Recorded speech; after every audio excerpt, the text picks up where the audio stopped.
ઉત્તરાયણ પહેલા એએમસીના આરોગ્ય વિભાગના દરોડા શહેરના સાતે ઝોનમાં ઊંધિયા જલેબીના સેમ્પલ લેવામાં આવ્યા। સ્ટેડિયમ સર્કલ પાસે દાસ ખમણમાં આરોગ્ય વિભાગનું ચેકિંગ। ઊંધિયામાં વપરાતા શાકભાજીના પણ સેમ્પલ લઈ અને પરીક્ષણ માટે મોકલાયા। અખાદ્ય ખોરાક નાગરિકો સુધી ન પહોંચે તેને લઈને આરોગ્ય વિભાગ એક્શનમાં આવ્યું છે।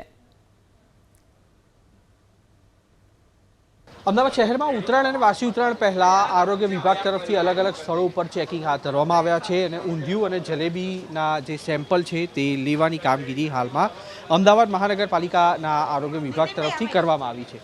14 અને 15 કે જ્યારે મહત્તમ લોકો ઊંધિયું અને જલેબી સાથે પતંગની મોજ માણતા હોય છે તેવા સંજોગોમાં અત્યારે ઊંધિયામાં વપરાયેલા શાકભાજી અને તેની સાથે જલેબીનો અખાદ્ય જથ્થો છે તે નાગરિકો સુધી ન પહોંચી જાય તેના માટે થઈને અત્યારે આ સેમ્પલ લેવાની કામગીરી છે તે કરવામાં આવી છે। બોડી ઓન કેમેરા પણ સાથે અત્યારે લેવામાં આવ્યા છે, જેની મદદથી અત્યારે કોર્પોરેશનના જે અધિકારીઓ છે તે આ જથ્થો છે તેને લેબોરેટરીમાં મોકલી આપશે, જેથી કરીને કોઈપણ અખાદ્ય ચીજવસ્તુઓ છે તે નાગરિકો સુધી ન પહોંચે।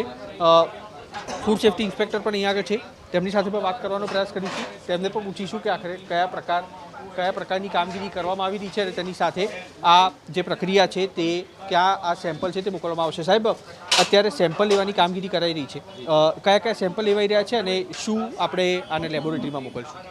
અમદાવાદમાં ઉત્તરાયણના તહેવાર નિમિત્તે જે લોકો હોય છે, ખાસ કરીને ઊંધિયું અને જલેબી, આ બે આઇટમો એવી છે કે જે અમદાવાદમાં ખૂબ વધારે પ્રમાણમાં ખવાતી હોય છે અને એટલે આજે અમે લોકો ખાસ કરીને ઊંધિયા અને જલેબી છે એની ઉપર ધ્યાન આપીશું કે ભાઈ ખરેખર લોકો શું બનાવી રહ્યા છે, કેટલા દિવસ પહેલાં બનાવ્યું છે, કઈ રીતનું ફૂડ વાપર્યું છે, ફૂડની અંદર એક્સેસ જે મટીરિયલ વાપરતા હોય એ કેવું છે, એ બધા ઉપર ફોકસ કરીને એના સેમ્પલિંગ કરીશું અને એ બધી કામગીરી થશે। આજે સામાન્ય રીતે દશેરા હોય છે તો એ વખતે એક દિવસ પહેલાં પ્રક્રિયા થતી હોય છે ફાફડા જલેબી બનાવવાની।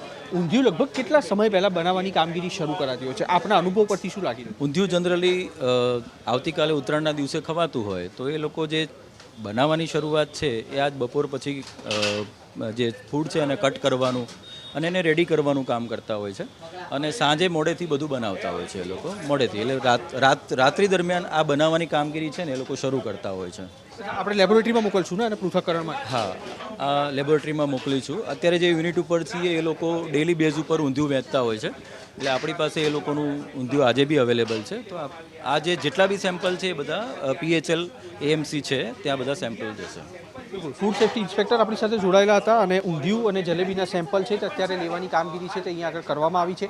સામાન્ય રીતે 14 અને 15 જાન્યુઆરી જ્યારે મોટા પ્રમાણમાં ઊંધિયા અને જલેબીનો વપરાશ થતો હોય છે, ખાદ્ય ખોરાક તરીકે લોકો ઉપયોગમાં લેતા હોય છે, તેવા સંજોગોમાં અત્યારે સેમ્પલ લેવાની કામગીરી કરવામાં આવી રહી છે। પૃથ્થકરણ માટે તેને મોકલવામાં આવશે અને પ્રયાસ એ પ્રકારનો રહેશે કે 12 કલાકની અંદર તેના પ્રાથમિક રિપોર્ટ આવે, જેથી કરીને ક્યાંય પણ અખાદ્ય ઊંધિયું હોય તો તે એકમ છે તેની સામે કાર્યવાહી થઈ શકે।